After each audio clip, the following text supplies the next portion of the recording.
1981 সাল থেকে শুরু করে শহীদ প্রেসিডেন্ট জিয়া রহমান উদার রাজনীতি, গণতন্ত্রে বিশ্বাসী, মানুষে বলে সেনা বা সৈনিক, কিন্তু অবাক কাণ্ড, একজন সৈনিক হয়ে কিভাবে বহুদলীয় গণতন্ত্র ফিরে আসে, এগুলো ভাবতে হবে, চিন্তা করতে হবে। কাজে লেভেল দিয়ে সব কিছু বোঝা যায় না।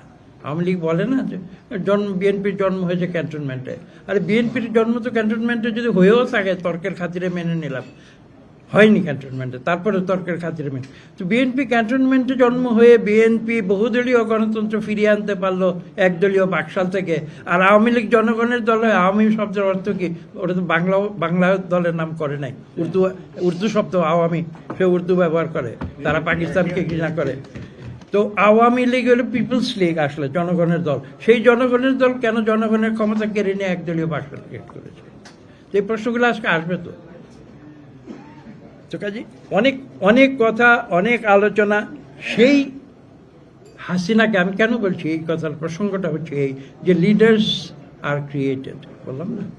তো হাসিনাকে তো ক্রিয়েট করেছিল কারা? হাসিনাকে 1981 সাল থেকে 2024, 43 বছর ধরে ক্রিয়েট করা হয়েছিল। তার অর্থ, বিত্ত, বৈভব ব্যবহার করে ক্রিয়েট করা হয়েছিল।